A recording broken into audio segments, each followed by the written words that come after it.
चलो, now we will solve question number 3 of exercise 4.3, that is now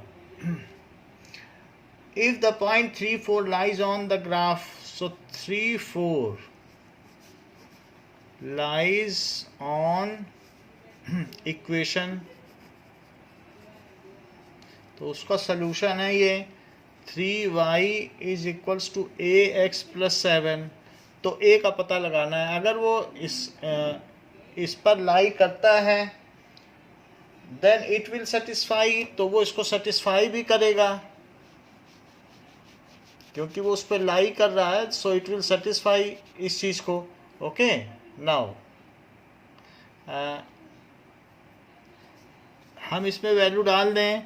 y 4 है, check कर लो y कितना है 4, सो 3 इंटू 4। a कितना है 3। हाँ, और 7, तो 12 is equals to 3a plus 7, so 12 minus 7 क्या हुआ 3a, तो 5 क्या हुआ 3a, तो a क्या हुआ 5/3। ये चीज हो गई। So the value of a is 5/3, यही पूछा गया था। अब देखो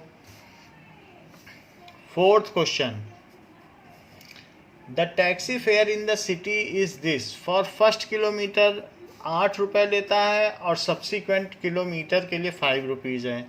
तो जो पहला किलोमीटर चलोगे वो महंगा है फॉर फर्स्ट किलोमीटर, क्योंकि उसमें एसी का चार्ज और ये सब भी जोड़ लिया जाता है। फर्स्ट किलोमीटर या स्टार्टिंग इंजन, उसमें ज़्यादा पेट्रोल लगता है।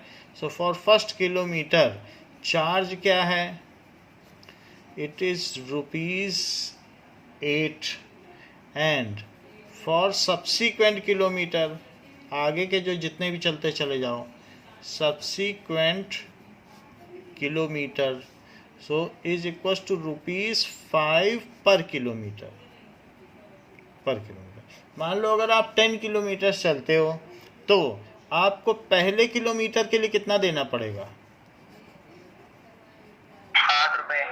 अच्छा, बाकी अब कितने किलोमीटर बच गए, 9, यानी 10 माइनस 1 बच गए, उसके लिए कितना देना पड़ेगा 5 रुपीज। अच्छा, तो 8 हुआ इसके लिए, बाकी जो 9 बच गए उनके लिए आपको 5 देना पड़ा। तो कितना हो गया 45 प्लस 8, सो इट इज़ 53। तो ये आपका कॉस्ट हो गया, इतना देना पड़ा। सो टोटल चार्ज क्या होगा, if we travel x kilometre, इन्होंने दिया है, and fare is y kilometre, ये दे रहा है क्वेश्चन में। डिस्टेंस ट्रेवल बुक से उसी क्वेश्चन से लेना, अपने मन से ना मानना। Distance travel is equals to x kilometre, और टोटल फेयर हो गया, that is equals to y, total fare is equals to ₹y। तो अब y रुपीस किसके इक्वल हुआ, पहले किलोमीटर का कितना होगा बताओ, फर्स्ट किलोमीटर का 8 रुपीज़, और अब कितने किलोमीटर बच गए टोटल x किलोमीटर कितना, x माइनस 9। नहीं 9 नहीं, वो तो 10 तो हमने एक तरीके से समझाने के लिए किया। वैसे टोटल किलोमीटर कितना चले हो x किलोमीटर, x-1। हाँ, x-1। इसका क्या रेट लगेगा 5। इसमें 5 लग जाएगा, जैसे उधर हमने लगाया था 10 था तो 10 माइनस 1 इंटू 5, और 1 का 1 इंटू 8, तो y कितना हो जाएगा, ये तो 8 हो गया। और इसको क्या लिख सकते हैं 5x माइनस 5 का अंदर मल्टीप्लाई दोनों में, तो y क्या हो गया 8 में से 5 जाएगा तो कितना बचेगा 3 प्लस 5x। तो अब हमारी जो इक्वेशन बन गई है that is equals to 5x है और ये y है। सो इस तरीके से लीनियर इक्वेशन बनाना, लेकिन अब ये स्टैंडर्ड फॉर्म में नहीं है। 5x को यहीं रहने दो, y को भी इधर ले आओ, और 3 तो यहाँ हाई है +3, और उधर 0 रहने दो। तो अब 0 है लेकिन 3 सही पोजीशन पर नहीं है। वैसे तो ठीक है लेकिन c को लास्ट में होना चाहिए, ax + by + c होना चाहिए। तो 3 यहाँ लिखो और इज इक्वल टू 0 इस डिजायर्ड लीनियर इक्वेशन। ये क्या है? Desired linear equation. हाँ बोलो, इतनी बात समझ में आई अनुराग? कैसे किया कि बताएं फिर से।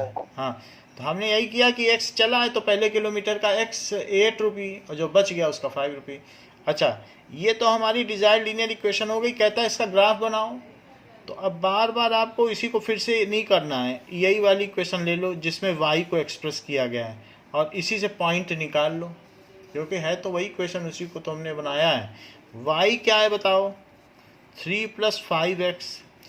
तो हमें कोई ऐसे 2 पॉइंट अनुराग बता दो जिससे कि मेरा ग्राफ एक आसान सा बन जाए। x क्या रखें तो y। हाँ अगर x 2 होगा तो 13 होगा, y 13 तक ले जाओगे, और सरल सा बता दो तो मेरा काम बन जाए। 0 होगा तो 3 हो जाएगा। एक और बता दो। सर 1 होगा तो 8 हो जाएगा। चलो 1 होगा तो 8 होगा, और -1 होगा तो? सर -1 होगा तो -2। चेक कर लेते हैं। 3 + 5 और -1 रखो, तो आज सही बता दिया आपने तो। -2, तो यानी कि -1 पे -2। अब ये 3 पॉइंट हो गए, इनका ग्राफ बनाते हैं। Yes sir. y पे कितना चलना पड़ेगा हमको? 8 से 2 तक, यानी ऊपर 8 और नीचे 2 तक चले ना।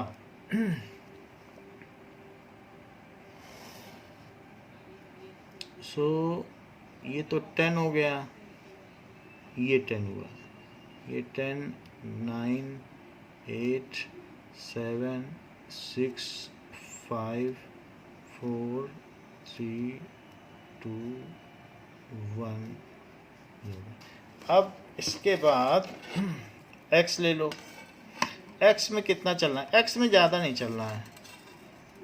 x में you have to move a little bit.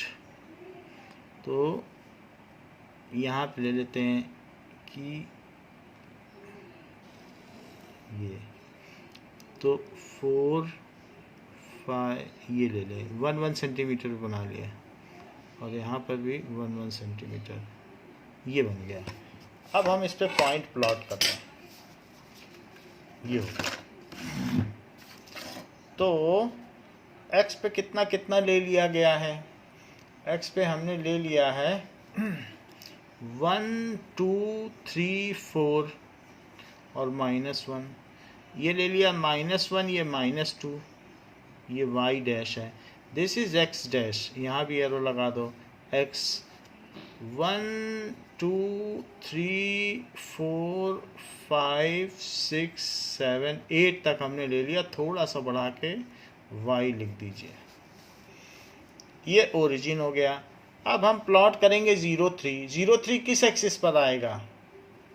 y axis. हाँ 0, 3 y एक्सिस पर आ गया। 0, 3 चाहे तो एक डॉट लगा के आप ऐसे भी कर सकते हैं, तो उससे पॉइंट, उसको कलर ना करके सिर्फ डॉट पुट करिए, एक डॉट पुट करिए और फिर ऐसे कर दीजिए। तो उससे क्या हो जाता है कि पॉइंट बिल्कुल शार्प रहता है। और कुछ लोग कलर कर देते हैं तो कलर से फिर वो अप्रॉक्सीमेट हो जाता है, तो कलर ना करें, ऐसे कर लें। अब देखो बाकी ये 0, 3 हो गया। 1, 8, 1 पर 8 लो, 1 है, क्वाड्रेंट। और 1 पर 8 कैसे लें? तो 1 से ऊपर सीधे जाओ और 8 तक चले जाओ।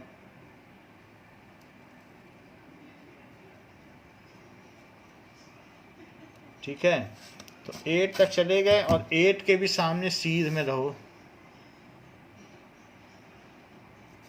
तो इट इज 1 और 8।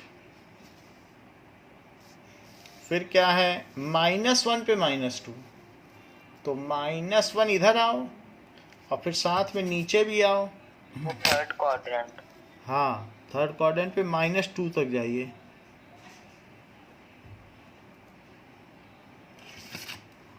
सो ये -1 -2, चाहे तो सर्कल भी बना सकते हैं इस पर।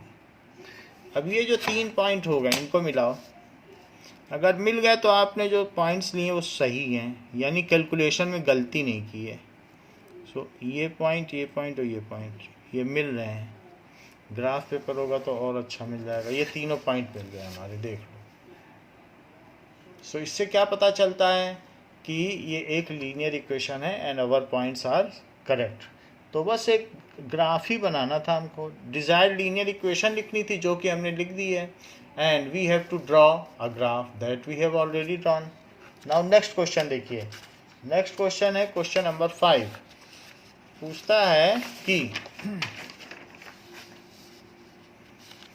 ये बताना है कौन सा इसका सलूशन है। जैसे एक एग्जांपल किया था बिल्कुल उसी तरीके से है ये।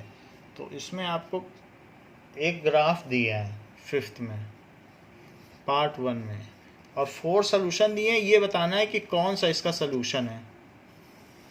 एक इस तरीके से ग्राफ है ना, और इसके कुछ पॉइंट्स भी दिए हैं।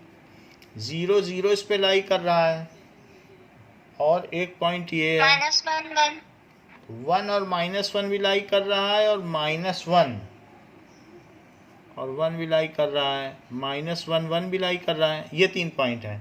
अच्छा, अब मैं पहला इसका पार्ट ये देता हूँ, y = x। क्या ये इसका सोल्यूशन हो सकता है?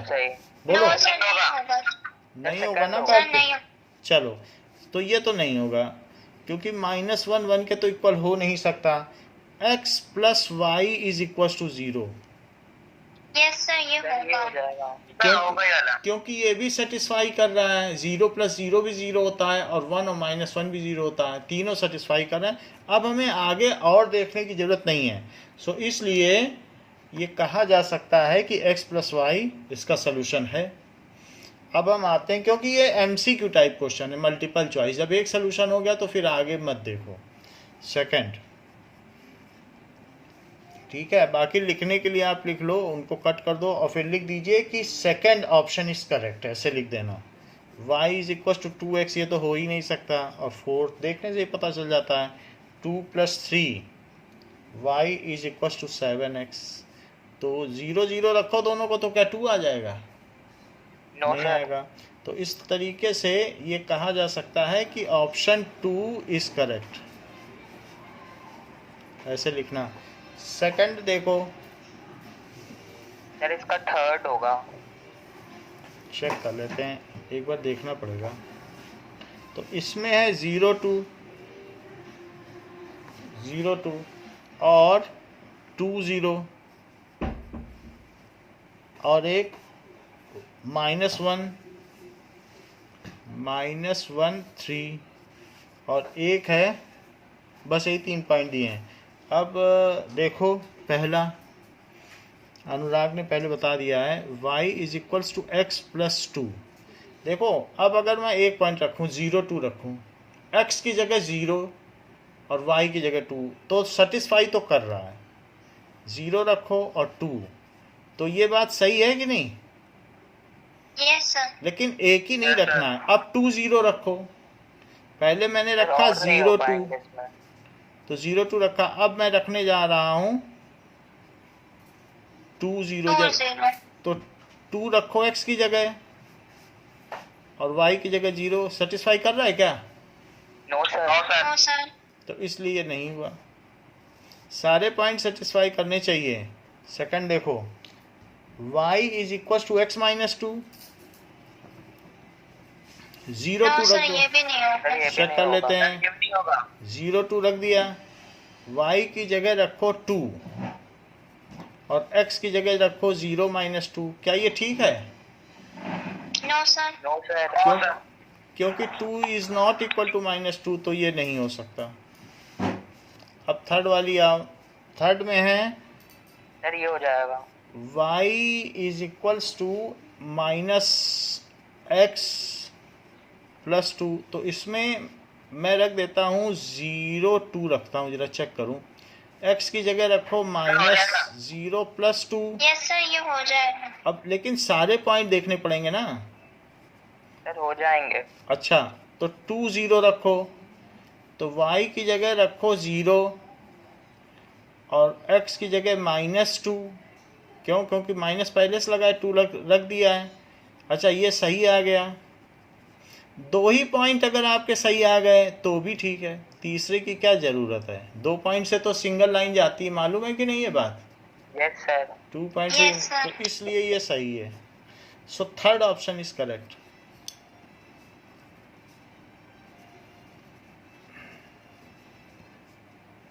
देखिए 6th question, the work done by a body of a constant force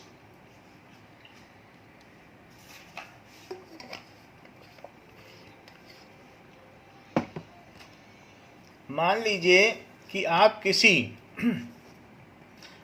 ये चीज़ है, सो आप किसी गाड़ी को चलाते हो तो उसमें आपको फोर्स लगाना पड़ रहा है, ठीक है। सो यू आर पुलिंग या पुशिंग, तो इसको आपको आगे बढ़ाना है। तो अगर आप इसे ज़्यादा दूर तक चलाओगे तो क्या ज़्यादा काम करना पड़ेगा और कम दूर पे कम काम करना सर पड़ेगा। नीचे व्हील्स है ना। व्हील्स होने दो, व्हील्स हो, ड्रैग करो, काम तो करना पड़ेगा। आसान थोड़ी है। लॉन मोवर जिससे घास काटी जाती है, तो घास काटने के लिए ज़मीन पे उसको चलाते हैं, तो व्हील होने पे मेहनत नहीं लगती क्या। ऐसी गाड़ी चलाओ जिसमें ट्रॉली और कूड़े वाली गाड़ी आती है, वो लोग व्हील होती सर चला, कम लगती है। लेकिन काम तो करना पड़ता है ना। अगर एक चौराहे से दूसरे चौराहे तक चला कर देखो तो पता चल जाएगा कि कितनी मेहनत लगती है। तो it is not easier job, it is harder job, ठीक है। तो अगर हम ऐसे चला रहे हैं, और कोई भी चीज़ है, आप चाहे ड्रैग करो किसी चीज़ को तो भी है। आप अपनी डेस्क, जो स्कूल की डेस्क है जिसमें टीचर अपना सामान रखती हैं, या उनकी जो टेबल है उसको खिसकाओ एक रूम से दूसरे रूम तक, तो क्या काम नहीं करना पड़ेगा। सर Yes, करना sir. पड़ेगा। करना पड़ेगा, और ज़्यादा अगर ले जाओगे तो क्या ज़्यादा काम करना पड़ेगा। Yes sir. तो इसलिए जो ज़्यादा वर्क डन energy है वो 2 चीज़ों के प्रोपोर्शनल है, यानी फोर्स भी चाहिए और साथ में डिस्टेंस ट्रेवल्ड। डिस्टेंस ट्रेवल जैसे यहाँ से यहाँ तक ये ले गए, तो इसको कहेंगे डिस्टेंस ट्रेवल्ड को x, force into x, distance travel.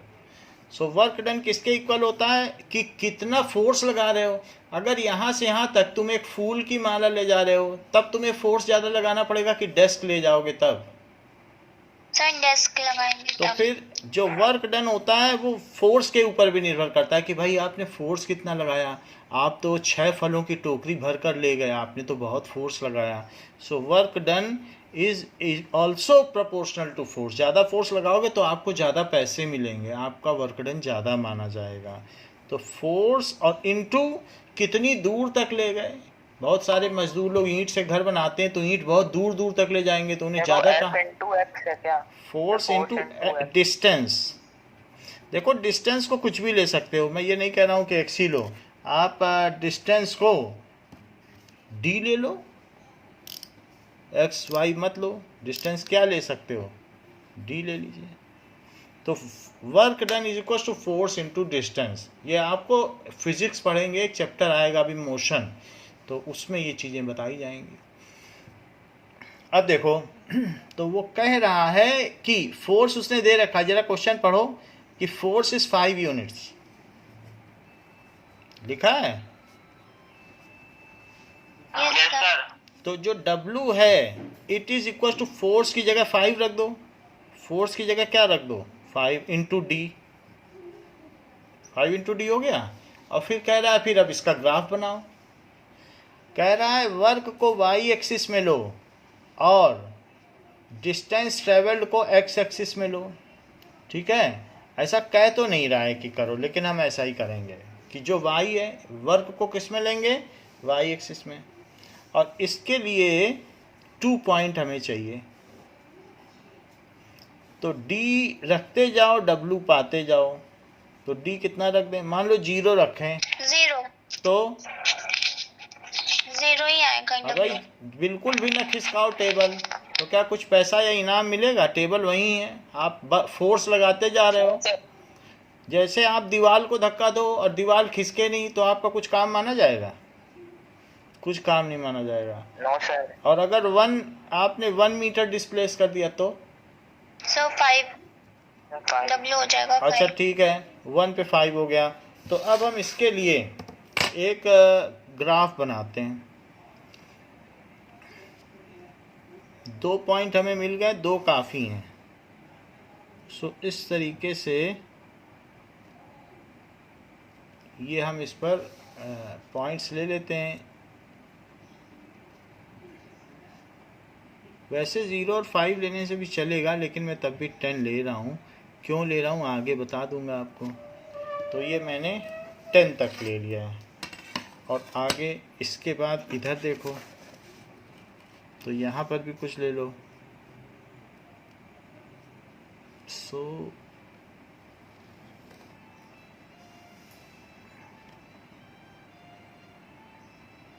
ये ऐसे ले लिया। अब हमारे पास ये इक्वेशन बन गई और एक हमने कार्टेशियन प्लेन भी बना दिया है जिसमें ये x डैश है। इसे थोड़ा सा नीचे करके y डैश लिख लो और थोड़ा सा ऊपर करके y। तो 1 2 3 4 5 6 7 8 9 10 और ये हो गया 1 2 3 4। ये चीज़ हो गई। अच्छा 0 पर 0 कहा गया तो 1 पॉइंट तो हमको मिल गया 0 0। लेकिन 1 पर क्या कहा गया है? 5। तो 1 पे 5 लो। Now we will take 5 at 1। बिल्कुल पैरेलल लेना चाहिए। वैसे ग्राफ होगा तो if possible then search for 2-3 graphs. कल के लिए तैयार रख लेना। ग्राफ से चीज़ें ज़्यादा एक्यूरेट हो जाती हैं। तो इट इज़ 0 पर 5 देखो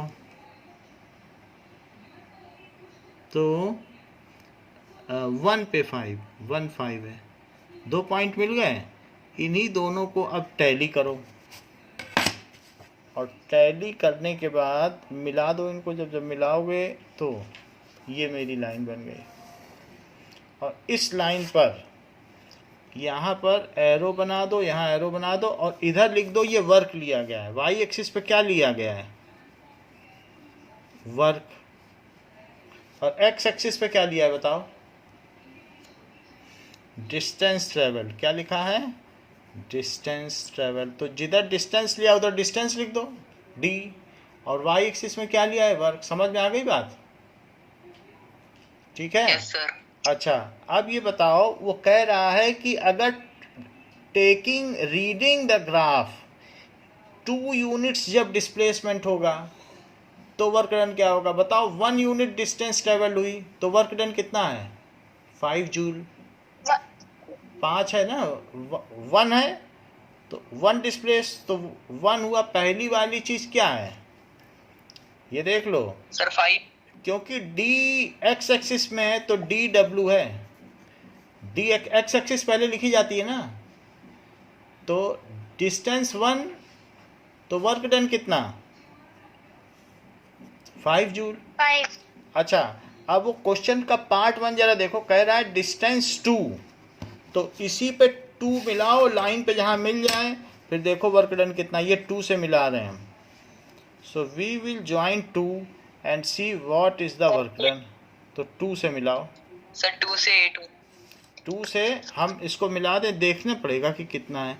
सो we will draw a line from 2 to search that where it meets. Sir 10 तो अच्छा बताया आपने। किसने बता दिया? सर यश। यश बेटा अच्छा बताया। अब देखो 2 पे 10 हो गया। So it is 10। 2 पे 10 हो गया। सो इसलिए by seeing the graph 2 displacement तो 10 हो गया। सो पहला वो तो वैसे भी पता चल जाएगा ना कि सर 0 है तो 0 है, 1 है तो 5 तो 2 10 होगा। हाँ, लेकिन हमने नहीं लिखा इसीलिए, क्योंकि वो कह रहा ग्राफ देख के बताओ। फिर अगर हम सब कुछ यहीं लिखते तो फिर हम ग्राफ में क्या देखते, हमारे पास आंसर होता। तो इसीलिए हमने 2 नहीं डलवाया आपसे, 3 पॉइंट नहीं लिए। नहीं तो फिर आप कहते सब कुछ तो यहीं लिखा है, मैं वहाँ क्यों देखूँ। इसीलिए मैंने 2 पॉइंट लिए। So when displacement is 2 unit या when distance travelled is 2 unit,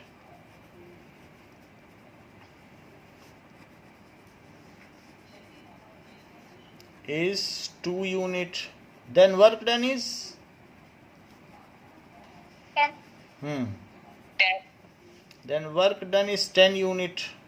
अच्छा, अब अगले वाले को अनुराग आपकी मर्जी से कर लेते हैं। कहता है जब वन वर्क डन इज 0 तो क्या होगा, when distance travel, when distance travel is 0, distance travel is 0 units. Teacher की मेजी मत खिसकाओ, तो क्या कुछ काम माना जाएगा। सो देन वर्क डन, क्योंकि 0 0 यहाँ लिखा भी तो है, देन वर्क डन, और ये 0 0 पढ़ भी रहा है इस पे, वर्क डन इज 0। और जो हमारी लाइन होती है उस पर इक्वेशन लिखी जाती है, तो W is equal to 5T लिख लो। हर एक इक्वेशन में आपको लाइन की इक्वेशन जरूर लिखनी ग्राफ पे, चाहे जो भी ग्राफ बनाएंगे। इस बात का ध्यान रखना है कि ड्यूरिंग, जैसे ये देख लो कि इसमें लिखी है इक्वेशन, लिखी है x + y = 7, ऐसे लिखनी है। So that you have to write. अब देखो, नाउ क्वेश्चन नंबर 7 पे आइए। क्वेश्चन नंबर 7 क्या कहता है कि Yamini and Fatima, 2 students of class 9th, उन्होंने प्रधानमंत्री राहत कोष में कुछ पैसा दिया, रिलीफ फंड में, कि भाई हम भी चलो कुछ कोरोना के लिए दान दे देते हैं। There is something, if there is some other catastrophe, earthquake के लिए दिया जा सकता है, किसी डिजास्टर के लिए, नेचुरल कैलेमिटी के लिए दिया जा सकता है। So for earthquake victims, then so ऐसे उन्होंने भी दे दिया। सो लेट यामिनी कंट्रीब्यूटेड, इसमें लिखा भी है नीचे, may their contribution is ₹X and Y, तो हम भी वही ले लेते हैं। So let contribution by Yamini, contribution by Yamini ₹X, rupees पहले लिखना है, and contribution by Fatima it is ₹Y, और दोनों ने मिला के कितने पैसे दिए बताओ। 100. हाँ, तो हमें पता नहीं है कि कितना कितना किसने दिया, और वो सीक्रेट रखना भी चाहती हैं। So there sum, total sum of contribution is ₹100। So and अगर उनका टोटल कंट्रीब्यूशन ₹100 है, so is desired linear equation in 2 variable,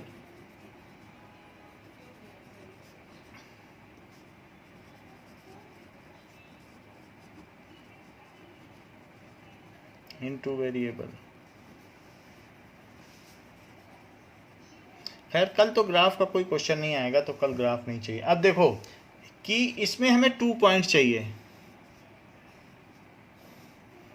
2 point 70 30. क्या क्या ले लें, ये 10 के मल्टीपल लो। हम जो ग्राफ बनाएंगे ना उसमें 1 सेंटीमीटर को 10 लेंगे, तो ऐसा कुछ भी ले लो। क्या क्या ले लें बताओ। अगर x 0 लेते हैं तो y कितना आएगा, 0 लो, 100। और अगर x को 100 ले लो तो y 0। लेकिन अगर x को 50 लो तब y कितना आएगा। मान लो यामिनी ने 50 रुपए दिए, तो फातिमा कितना देगी, 50 दे देगी। अब देखो, now we will draw graph, क्योंकि y पे भी 100 तक जा रहा है, x पे भी, तो 100 यानी 10 पॉइंट्स आपको लेने पड़ेंगे। तो मैं 10 पॉइंट्स ले लेता हूँ। नाउ ये 1 2 4 5 6 7 8 9 और 10, एक ये भी ले लिया। अब देखो y एक्सिस पर भी 10 पॉइंट लेने पड़ेंगे। So let us take it.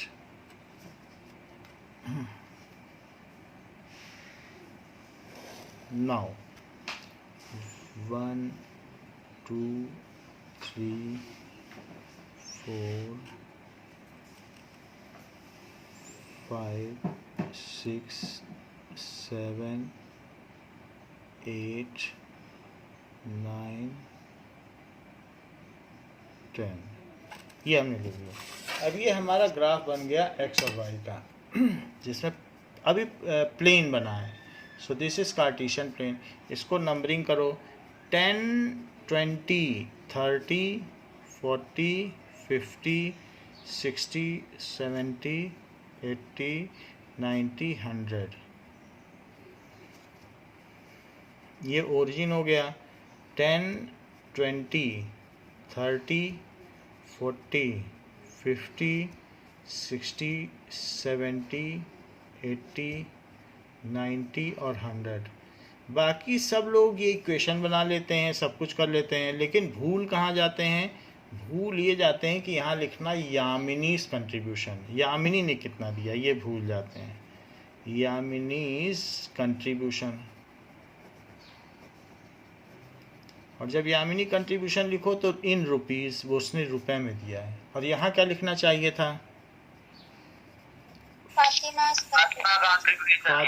Contribution. और जो फातिमा का कंट्रीब्यूशन है उसे भी रुपीस में लिखें। तो इधर लिख लो फातिमास कंट्रीब्यूशन और इधर लिख लो यामिनीस कंट्रीब्यूशन। अब देखो 0 100 कहाँ लाई करेगा? ठीक है, और यहाँ लिखो scale x and y axis में, ये भी भूलना नहीं है। 1 सेंटीमीटर को कितना लिया गया? 10 रुपीज़। तो रुपीज़ 10 लिख दो, रुपीज़ पहले लिखा जाएगा। तो इट इज़ रुपीज़ 10 रुपीज़। तो ये हमारा स्केल हो गया। अब 0 100 को करो y, तो ये हो गया 0 100। अच्छा, दूसरा पॉइंट क्या है? 100 0, तो x पे 100 चलो, और y पे कितना चलना है? 0, तो x पे 100 चलिए। And on y axis we should move 0, ये है। सो 100 0। वैसे तो थर्ड पॉइंट भी लिया जा सकता है, नहीं तो 2 पॉइंट सब मिला देते हैं, इसी पे थर्ड पॉइंट अपने आप अप्लाई कर जाएगा। तो देखो मिला देते हैं और 50-50 इसी पे आ जाएगा, चेक भी कर लेंगे, वो ज़्यादा एग्जैक्ट होगा। तो हमने 2 पॉइंट को मिला दिया और फिर इसके बाद चेक करते हैं क्या 50-50 इस पे लाई करेगा, क्योंकि जो भी पॉइंट लोगे सारे इस पे लाई करेंगे। 50 से लाइन उठाओ, तो 50 से हमने डॉट उठाया मान लीजिए,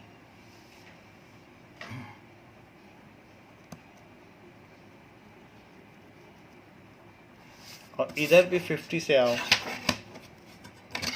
तो ये देखो, आर दे लाइंग टुगेदर?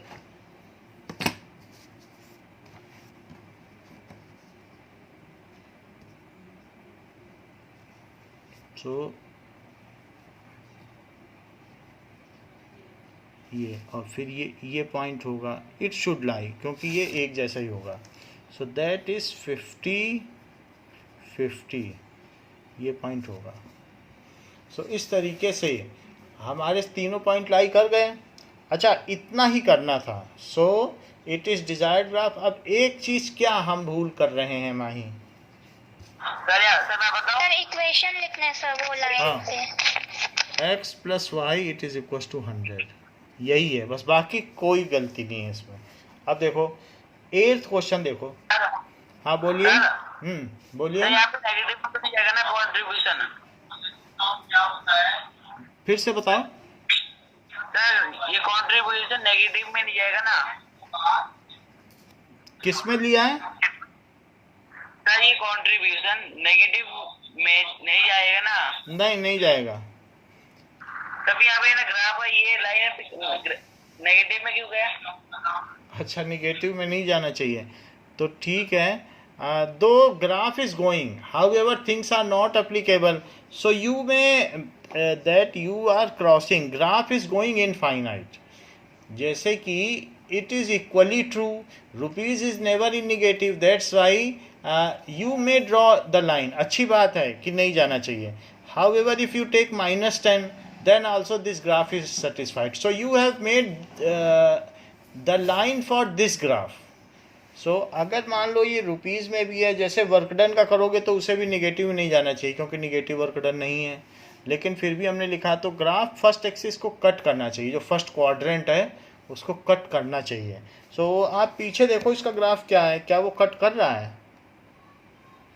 तो अगर कर रहा है तो हम भी काट देते हैं, इनका भी कट कर रहा है। देखो 7th क्वेश्चन, पेज नंबर 333 में देखो,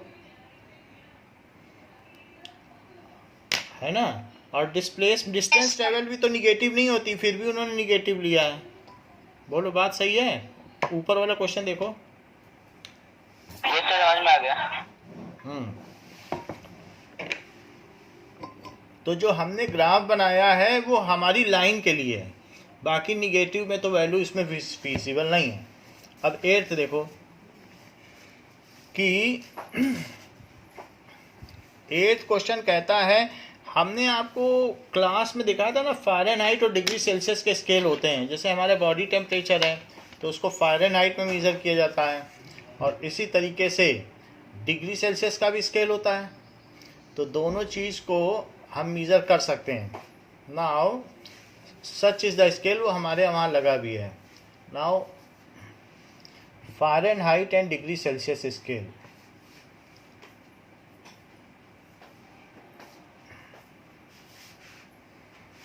सो लेट अस सी कि ये कैसा स्केल होता है।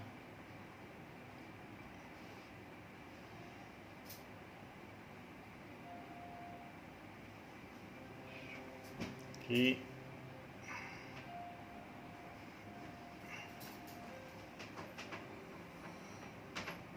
जिसमें दोनों चीज़ें दिखाई गई हों। So such scale is called Fahrenheit and degree Celsius scale.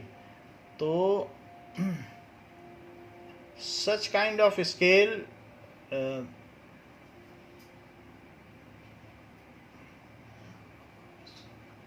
एक मैं आपको दिखाता हूँ। Now this is a scale जिसमें एक फ़ारेनहाइट स्केल है और एक डिग्री सेल्सियस स्केल है।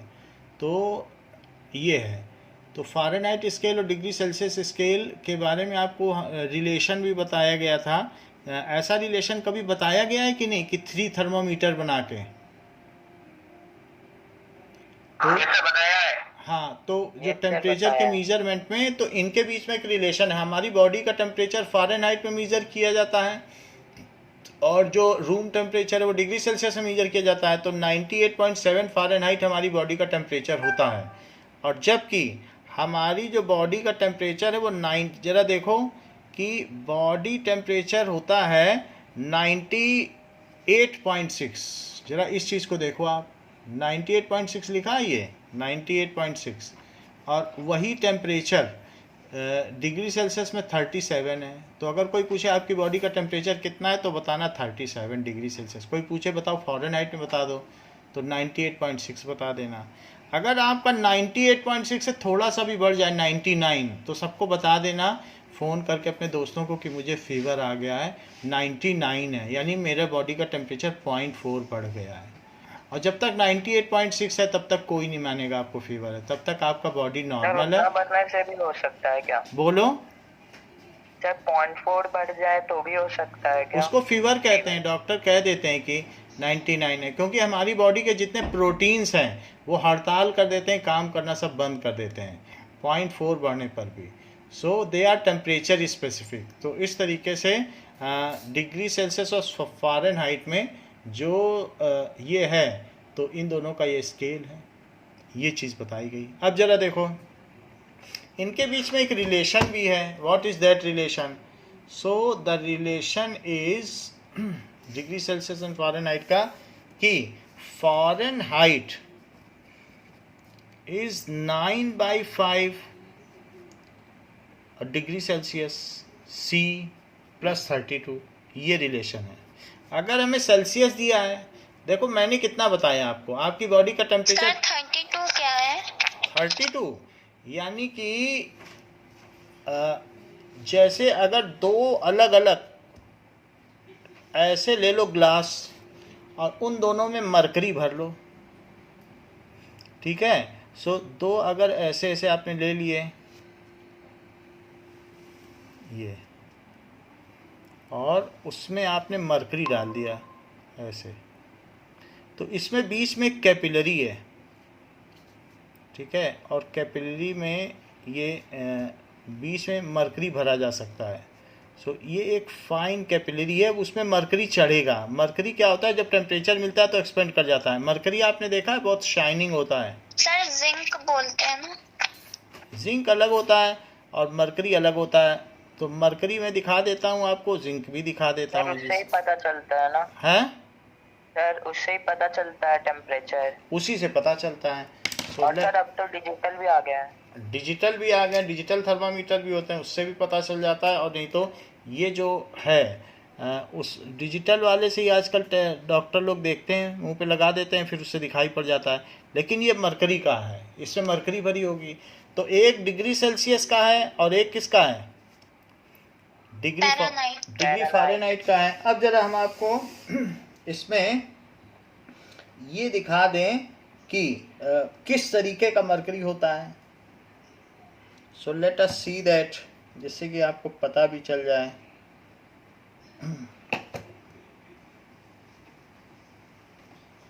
और जिंक एक शाइनी मेटल है, जिंक अलग चीज होती है। हाउएवर मरकरी अलग चीज होती है। सो मान लीजिए कि ये है, तो दिस इज, ये हमारे पास वाच ग्लास है, ठीक है। और इसमें देखो ये मरकरी है,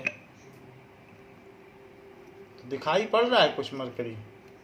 यस सर। Yes sir. तो यही चीज़ है जो एक्सपेंड कर जाती है। लेकिन अगर आप जिंक मेटल की बात करें, so zinc is very shiny metal. Zinc is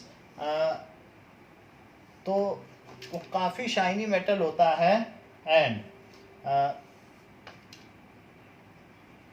इस तरीके से होगा, ये जिंक ऐसा होगा। सर कैसा?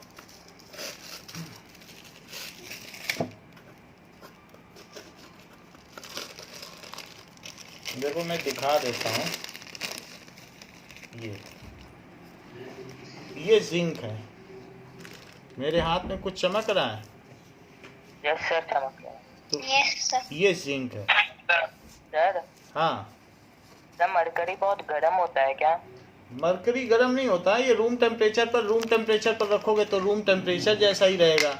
और सर लेकिन बोला जाता है थर्मोमीटर से इसको अगर टूट जाए तो इसको टच नहीं करना चाहिए। मरकरी का अगर एक भी ड्रॉपलेट हमारी बॉडी में चला जाएगा तो सबसे पहले तो 2-3 महीने के अंदर ब्रेन काम करना बंद कर देगा। फिर इसके बाद अच्छे कुछ साइंटिस्ट भी हैं जो मरकरी उनके अंदर चला गया, फिर वो मर गए हैं। धीरे धीरे ब्रेन स्लो डाउन हो गया, फिर उनकी डेथ भी हो गई है। तो इसलिए मरकरी वैसे तो हम इसको कितना भी टच करें, तो मरकरी क्या है कि टच करने पर हाथ में गीला नहीं होता है। नहीं तो इसमें वेटिंग प्रॉपर्टी नहीं है कि कोई सोचे कि वेट कर देता है, तो वेट नहीं करता है, वेटिंग प्रॉपर्टी नहीं है। ये देखो, तो क्या ये हिल डुल रहा है तो इसको गीला कर दे रहा है क्या, कि नहीं कर रहा है? No sir. नहीं कर रहा है। तो इस तरीके से अगर आप इसको फिंगर से भी पकड़ोगे तो फिंगर से पकड़ने पर भी ये गीला नहीं करता है, इसमें वो प्रॉपर्टी नहीं है। जैसे मैं दिखाता हूँ आपको ना, सर ये जेली जैसा है क्या? ये इस तरीके से है कि अगर आप, मैं देखो इसको पेन में भी लगा रहा हूँ, कुछ हो रहा है, एक भी पार्टिकल आ रहा है? अच्छा मैं फिंगर से करूँ, कुछ सर आया? ये स्लाइम जैसा है। ये कुछ भी नहीं, कहीं पर इसमें कुछ भी नहीं आ सकता है। नाउ सर थोड़ा सा भी वेट नहीं लगता? कुछ भी नहीं होता है, इसको कितना भी करो आपकी उंगली में नहीं आएगा। सो एनीथिंग अगर मैं इसमें डाल दूं पूरे पेपर में फैल जाएगा, लेकिन पेपर को गीला भी नहीं करेगा, इसका उतना ही वेट रहेगा, ये किसी चीज़ से चिपकता ही नहीं है। सो इस चीज़ को, इसमें वेटिंग प्रॉपर्टी नहीं है, तो मैं इसको फिर से इसमें डाल देता हूँ, इसी में। नाउ अब इसी में डाल दिया, ये फिर से इसमें चला गया, और इसने फनल में भी कुछ, इसमें एक ड्रॉप भी नहीं आया, ये फिर से इसी में चला गया। And it is heavier, 13.6 times heavier than water. अगर क्या आपको ये यकीन है, ½ kg जानते हो, ½ kg तो बहुत ज़्यादा होता है, तो ये आधा किलो मरकरी है। सर ये पूरा मरकरी है? हाँ भाई, मरकरी लिखा है ना, पढ़ो सर इस डिब्बे में पूरा मरकरी भरा हुआ भाई। हाँ पढ़ो, मरकरी कहीं पढ़ने में आ रहा है? Yes, sir sir. Green blood नहीं, ऐसे देखो ना, एक एक लेटर पढ़ोगे तभी तो पता चल पाएगा। नहीं दिख रहा? नहीं Yes, sir, दिख रहा है। भाई अगर नहीं दिख रहा है तो ये देखो, ये दूसरा डिब्बा। सर इतना सारा? भाई ये 1 किलो है दोनों मिला के। समझ में आ गई बात? सो इस तरीके से इट इज मरकरी। तो इसको उठाने सर में आप इतना सारा क्या करते हो? भाई, ये आप लोगों को हम उसमें देते हैं ना, जब आप हमारे क्लास में रहते हो तो सारे मेटल के सैंपल देते हैं। हमारे पास सारे ही एलिमेंट हैं, जितने भी एलिमेंट्स हैं, इट इज़ आप लोगों को फैमिलराइज करने के लिए। जब फिर इस क्लास खुलेंगी तो हमने आपको नहीं दिखाया था एक सैंपल केस जिसमें सारे एलिमेंट हैं, ऐसा दिखाया है कि नहीं? यस सर दिखाया था। तो वो आप लोगों के लिए ही तो है कि कैसे आपको फैमिलराइज करना है किसी चीज़ के लिए। ओके, तो मरकरी आपको पता चल गया ना? Yes sir. अब हम आगे की बात करते हैं। So we should continue with our question. Question क्या कहता है कि मान लीजिए इन दोनों में मरकरी भर दिया जाए, तो मरकरी भरने पर जहां इसका 0 डिग्री है, 0 डिग्री सेल्सियस, तो वहीं इसका 32 डिग्री फ़ारेनहाइट है। 0 डिग्री सेल्सियस पर कितना है? 32 डिग्री फ़ारेनहाइट। और आगे देखो, जब वाटर का बॉइलिंग पॉइंट कितना होता है? 100 डिग्री सेल्सियस होता है। तो इसमें 100 डिवीज़न किए गए, 100 डिवीज़न, 100 डिवीज़न। और इसमें 100 नहीं किए फ़ारेनहाइट वाले ने, उन्होंने 180 डिवीज़न कर दिए। और जब 180 ऐड करो तो कितना आएगा बताओ? 32 में 180, तो क्या 212 आ जाएगा? 212। तो इस तरीके से ये हो गया। अब ये देख लीजिए कि यहाँ पर अगर आप इधर x चलते हो तो फ़ारेनहाइट में कितना चलना पड़ेगा? इसका 100 डिवीज़न इसके कितने इक्वल है? 32x चलना। सो 100 division in degree Celsius, it is 180 division in Fahrenheit. So इसका 1 division is 180 by 100। जरा इसका 0 काटो, 2 से कट करो, तो 2 9 या 18 और 2 5 जब 9 by 5 आ गया। सो इसलिए यहाँ x है तो ये कितना हो जाएगा? 9 by 5x। x है तो यहाँ 1 डिवीजन पता चल गया इतने के बराबर, तो x डिवीजन कितने के बराबर?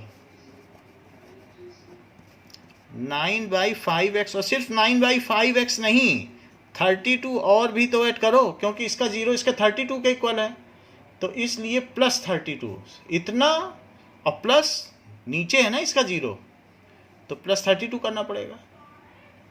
क्योंकि अगर मान लो कि तुम्हारा भाई तुमसे 5 साल बड़ा है, तो 2 साल बाद तुम्हारे भाई की जो एज होगी उसमें 5 साल और नहीं जोड़ोगी।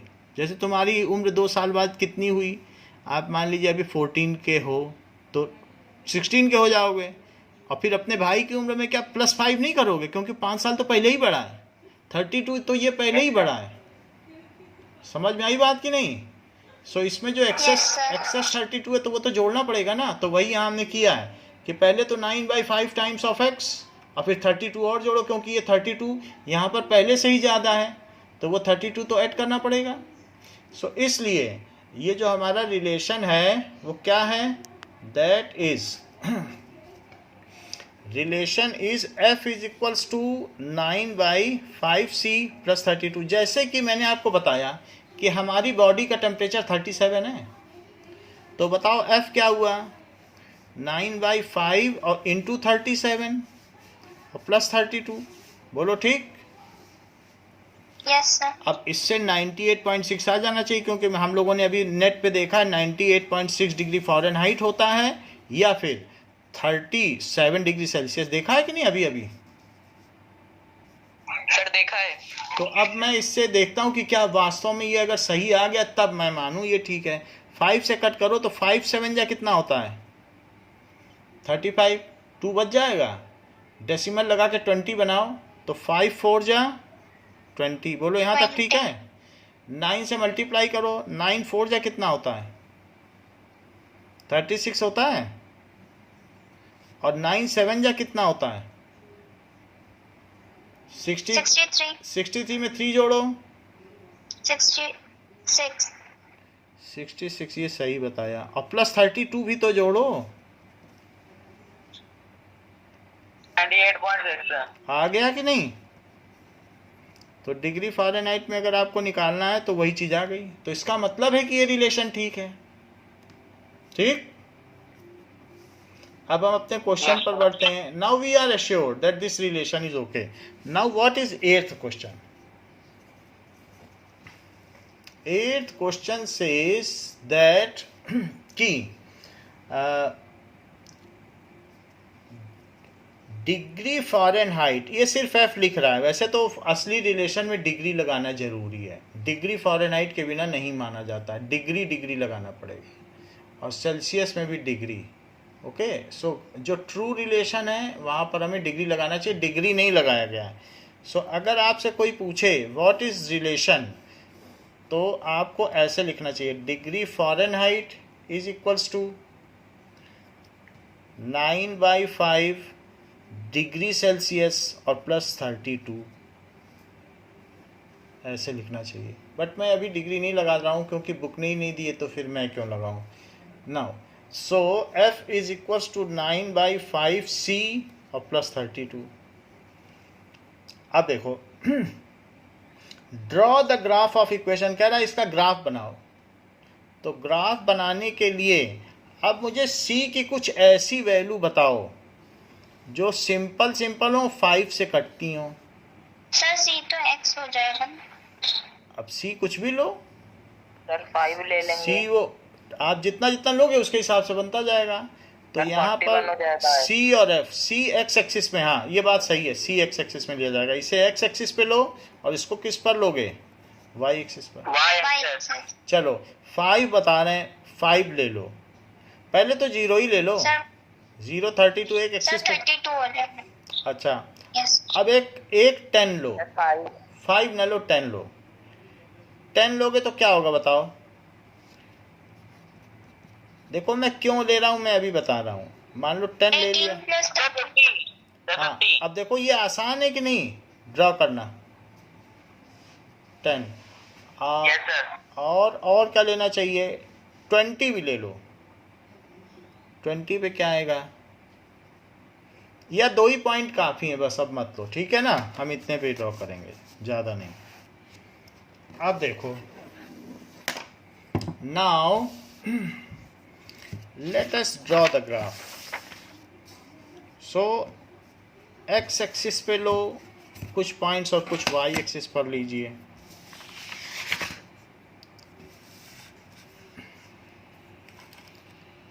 x एक्सिस पर और y एक्सिस पर भी लेना है, ये ले लेते हैं 1 2 3 4 5 6 7 8 9 10, 11, ये तो मैंने ले लिया। अब वाई एक्सिस पे ज़्यादा नहीं चाहिए, थोड़े ही चाहिए। सो वाई एक्सिस पर भी हम कुछ पॉइंट ले लेते हैं, इतना ठीक है। सो 1, 2, 3, 4 और 5, 1, 2, 3, 4, 5, ये ले लिया।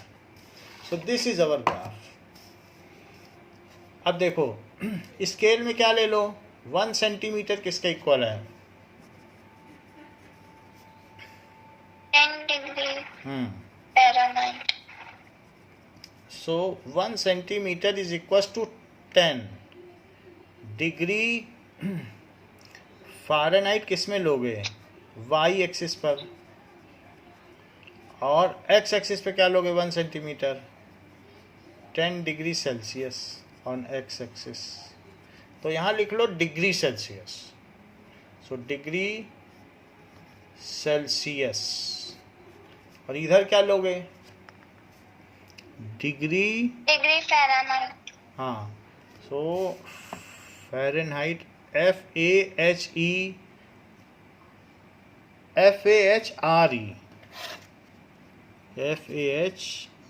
फ़ारेनहाइट, और RE, ठीक है, NHEIT, ये हो गया।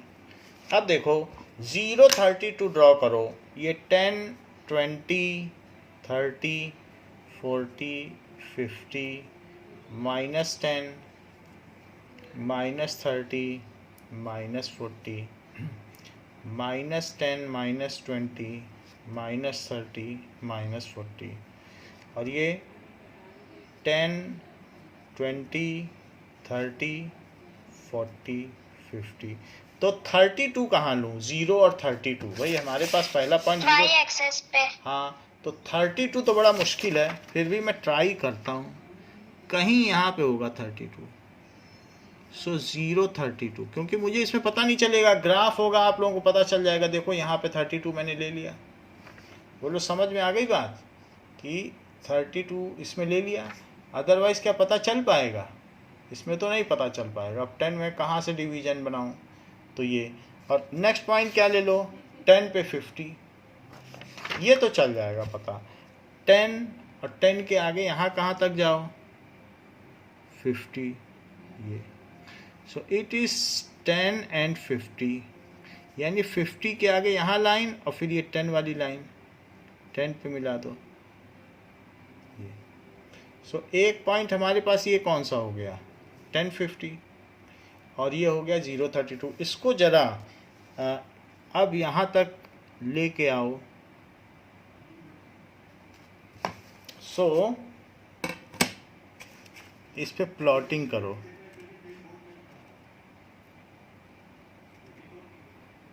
ठीक है, 0, 32 और 10, 50,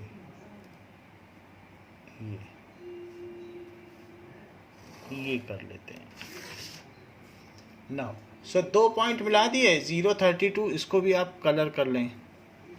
एंड अब हम क्वेश्चन करते हैं, और साथ में इस पर जो इक्वेशन है उसे लिख लेते हैं। Whatever is the equation return, that is दोनों तरफ डबल एरो बना दो, इधर x डैश, इधर O, इधर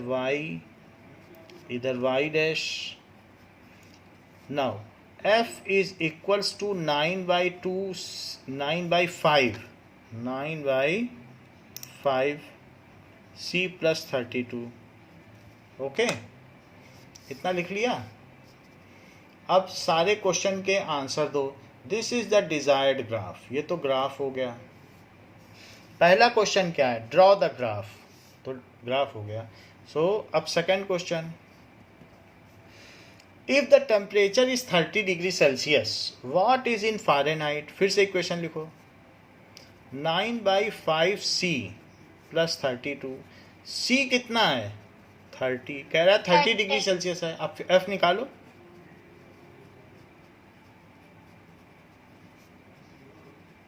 तो 5 से इसे कट करो, सर कितना? 86 9 6 54 और प्लस 32, इट इज सर 86 86 ना। Yes, sir, ये 86. पहले का आंसर आ गया।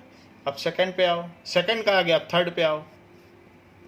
क्या कहता है? If temperature is 95 degree Fahrenheit, तो सेल्सियस में क्या है? फिर से इक्वेशन लिखो, that is F is equal to 9/5C और प्लस 32। F की जगह 95 लिख दीजिए, इज 9/5C प्लस 32। 95 में से 32 माइनस करो, और उधर 63. कितना आया? 63 63 इज इक्वल्स टू 9/5C।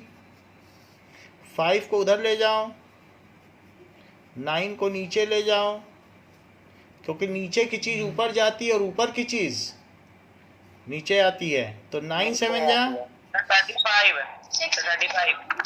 35। तो C कितना आ गया? 35। अब नेक्स्ट क्वेश्चन क्या पूछ रहा है? फोर्थ कह रहा है कि if the temperature is 0 degree Celsius, C अगर 0 है तो F क्या है? वैसे तो हमने ग्राफ में यूज किया है, Sir, say 32 है। चेक करते हैं।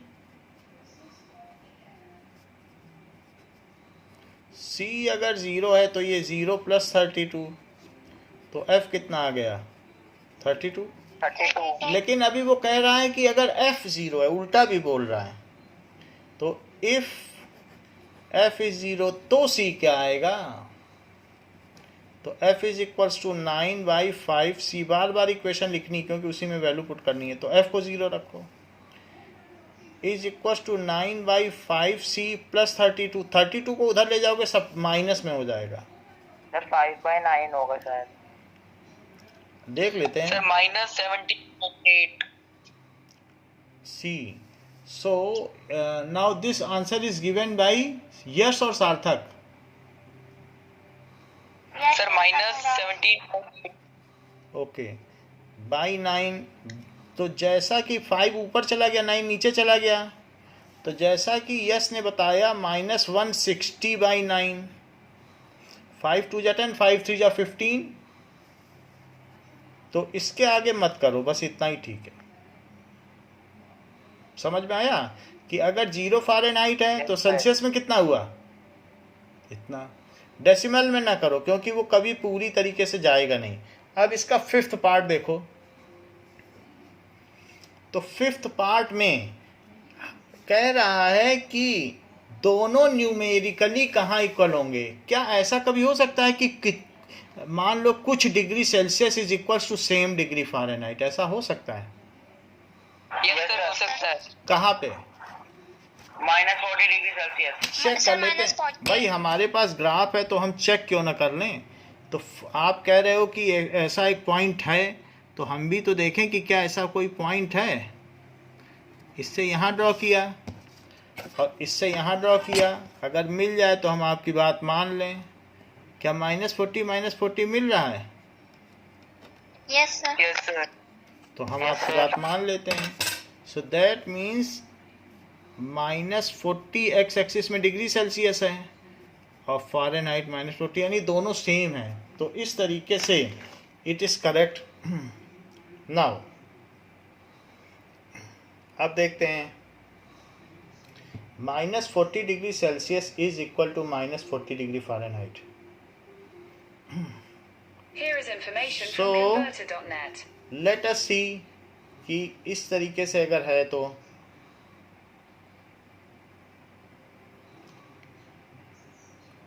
नाउ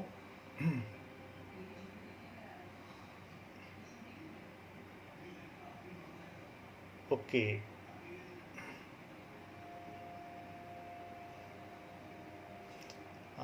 अगर इसमें तो ये दिखा तो रहा है बट लेकिन -20 तक जा रहा है। सो इफ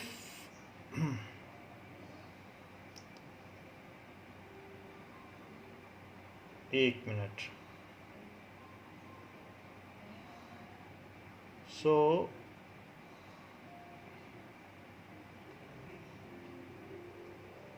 0.20, ठीक है।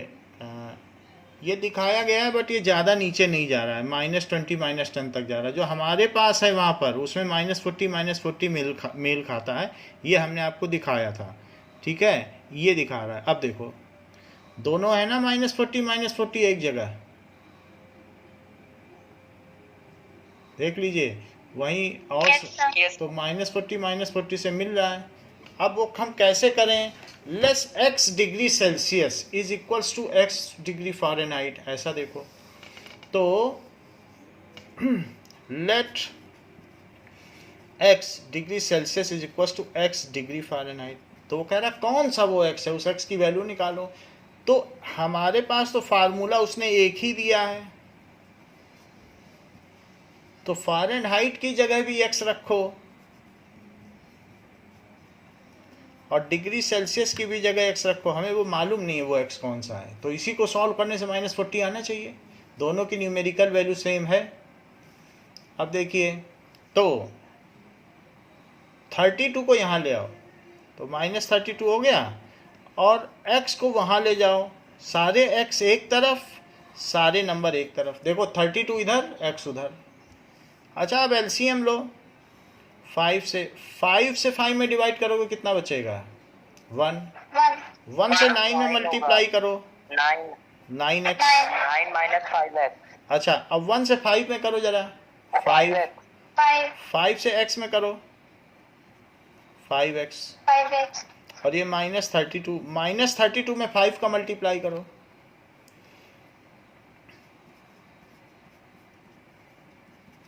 और ये आया 4x। 6.4. सर इसमें क्यों 5 से कर रहे हैं? ये नीचे की चीज दूसरी तरफ जाएगी तो मल्टीप्लाई हो जाएगी, ठीक। तो कितना आ गया? -160 आ गया क्या? Yes sir. अच्छा अब मुझे बताओ फिर x क्या होगा? -40 और -160/4. कितना होगा?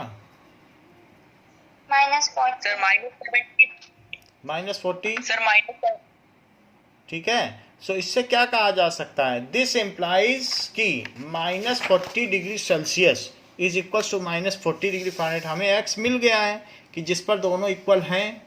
सो -40 degree Celsius is equal to -40 degree Fahrenheit. बोलो बात समझ में आ गई? Equations of lines parallel to x and y axis. Now अब अगला टॉपिक है इक्वेशंस। इसके पहले एग्जाम्पल 7 भी कर लेते हैं। एग्जाम्पल 7 हम लोगों ने नहीं किया है, वो छूट गया है, तो एग्जाम्पल 7 करो।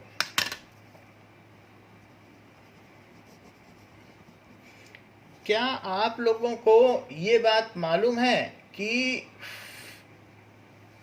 वर्क फोर्स, अगर किसी भी चीज़ में एक्सीलरेशन क्या होता है?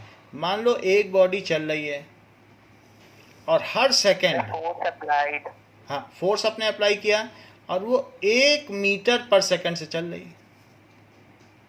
अच्छा 1 सेकंड बाद इसकी स्पीड बढ़ जाती क्योंकि आपने इसे धक्का दिया है, और धक्का देते रहना। तो अब अगर ये 3 मीटर पर सेकंड हो गई तो 1 सेकंड में इसकी स्पीड कितनी बढ़ी? 2 बढ़ गई। 2 तो इसका एक्सीलरेशन क्या हुआ? एक्सीलरेशन का मतलब change in velocity. Acceleration it is equals to change in velocity. कि कितना चेंज इन हो गया? चेंज इन वेलोसिटी और अपॉन टाइम, कितने टाइम में चेंज हुआ है? तो मुझे बताओ फाइनल वेलोसिटी कितनी थी? 3 कितनी थी? 3 मीटर पर सेकंड। और शुरुआती वेलोसिटी कितनी थी? 1 मीटर पर सेकंड। और कितने टाइम में ये बदलाव हुआ है? 1 सेकंड। तो कितना हुआ? 3 में से 1 घटाइए आप। 2 मीटर पर सेकंड। 2 मीटर पर सेकंड अपॉन सेकंड। अच्छा सेकंड ऊपर जाएगा तो क्या हो जाएगा? मल्टीप्लाई थोड़ी ना होगा, सर माइनस। एक और माइनस लग जाएगा, वो भी माइनस में हो जाएगा। तो कितना हो जाएगा? 2 मीटर पर सेकंड स्क्वायर। समझ में आ गई बात? तो change in velocity per unit time, 1 second में जितना होता है इस कॉल्ड एक्सीलरेशन। यह सिर्फ हमारी जानकारी के लिए है, क्वेश्चन से कोई लेना देना नहीं है। Change in velocity per unit time is called acceleration. और वेलोसिटी क्या होती है? 1 सेकंड में जितना तुम चल लेते हो। तुम्हारी स्कूटी अगर 40 मीटर पर सेकंड है तो हर सेकंड 40 मीटर चलेगी, तो वो उसकी वेलोसिटी हो गई। अब देखो, क्या ज़्यादा फोर्स लगाते तो ज़्यादा एक्सीलरेशन होता क्या? सर और ज़्यादा वेलोसिटी। और अगर एक छोटा बच्चा लगाएगा तब थोड़ी ना तेज कर पाएगा। तो जो फोर्स होता है वो मास इंटू एक्सीलरेशन है। मास किसी चीज़ का कितना वजन है, मास पे भी निर्भर करता है। अगर हल्की फुल्की चीज़ है, फुटबॉल को तो तेज़ी से किक मार दोगे और पत्थर को मार पाओगे क्या? एक्सीलरेशन। तो मास कम है तो ज़्यादा तेज़ी से हिला डुला पाओगे। जैसे आपने कहा अरे इसमें तो पहिया लगा है, ये तो हम बड़ी तेज़ी से चला लेंगे। पहिया ना होता तो कूड़े की गाड़ी आगे बढ़ा पाते। तो force is equal to mass into acceleration, ऐसा दिया गया है। अच्छा, क्वेश्चन में ये बात दिया गया है कि y इज इक्वल्स टू के एक्स, है ये रिलेशन। इसको हम लोग सीखेंगे, ये हमें मोशन चैप्टर में सीखना है, मोशन के बाद वाले में, लॉज ऑफ मोशन में। लेकिन फोर्स को उसने y ले लिया है। क्वेश्चन में पढ़ो, कह रहा है कि y इज द फोर्स। पढ़ लो सेकंड लाइन, आंसर में पढ़ो, क्वेश्चन में ना पढ़ो। आंसर में y दे रहा है कि नहीं, आपको लेने की जरूरत नहीं। जब आंसर में दे रहा है तो मैं आंसर में लूंगा, अपने मन से लूंगा, फिर इसके हिसाब से नहीं लूंगा। मास को कुछ दे रहा है क्या? मास तो नहीं दे रहा है ना, तो कि मास दे रहा है, एक्सीलरेशन दे रहा है। मास तो देना चाहिए। Yes sir. नहीं तो फिर हम नहीं बना पाएंगे। तो नहीं दे रहा है ना, कहाँ दे रहा है? सेकंड वाले में सर ये सर सॉल्यूशन में सर हाँ, तो हम ले लेते हैं मास, मास 3 ले लेते हैं। सो F इज इक्वल्स टू, नहीं तो हम नहीं बना पाएंगे ना, वेरिएबल सब रख दोगे तो फिर आंसर क्या निकालोगे? So force is equals to 3a ले लो, ये ले लो, और फोर्स ले लो y एक्सिस में और a किस में ले लो, एक्सिस। और किसी को बदलना नहीं है, F is equals to ma equation पे बनाएंगे। अच्छा, अब बताओ कि लेट, यहाँ लिख लीजिए, let mass is equals to 3 kg। अपने मन से 3 kg अगर ना अच्छा लगे तो 2 kg ले लो, और हल्का बनाना चाहते हो ग्राफ, ज़्यादा बड़ा दूर ना जाए तो 2 ले लो। क्या ले लें, 2 ले लें कि 3? कुछ भी ले सकते हो क्योंकि दे तो नहीं रहा है ना, बताइए। सर 2 ले लो। 2 ले लो। अब बनाने के लिए क्या है, आप अपने मन से बनाओ जब क्वेश्चन में कुछ नहीं दे रहा है तो। अब ये अगर x1, अब यहाँ पे बताओ a और f बताओ। a हम लेंगे x सर एक्सिस, x1 ले। a ले लो, हम इसी इक्वेशन को रखेंगे, बस इसी पे वैल्यू डालो तो।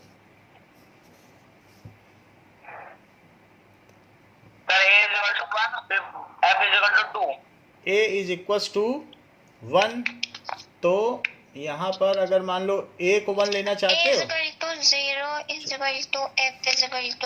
एक और बताओ, 1 और 2 कार्तिक ने बताया, बोलो ठीक है। सर एक और सर A 3 होगा तो F 6 होगा। 3 ले लो, ठीक है, चलो सर 3 ले लो और 6, बस अब इतना ठीक है, इतनी वैल्यू ठीक है। अब इसको आप डालिए, F यानी y एक्सिस पे 6 तक दिखाओ और x एक्सिस पे 3 तक दिखाइए। नाउ सो ज़्यादा बड़ा ग्राफ नहीं बनाना है, छोटा सा ही बनाना है।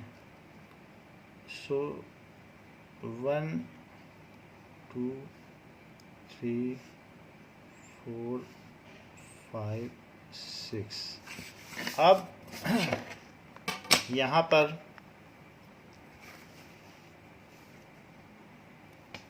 सिक्स, सो y एक्सिस ले लो, 1 2 3 4 5 6 तक ले लिया, बाकी ऊपर थोड़ा सा y डैश x डैश और x ये ले लिया सारा, ये ओरिजिन ले लिया। 0 0 करो, 0 0 1 2, so 1 2 3 1 2 3 4 5 6 1 पे 2 यहाँ पे ले लो, 1 पे 2 और इसको राउंड कर दो 1 2 और 3 पे 6 ले लो। 3 पे 6 तो ड्रॉ करना पड़ेगा, नहीं तो अप्रॉक्सीमेट हो जाएगा। सो 3 पर 6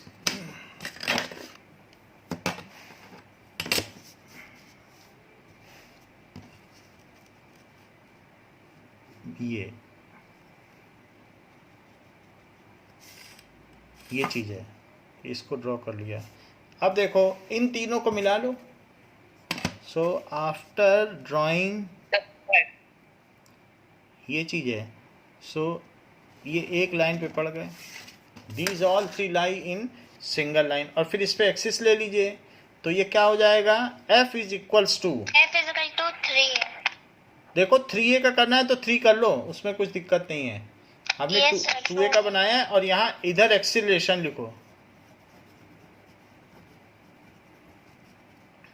और उधर क्या लिखोगे,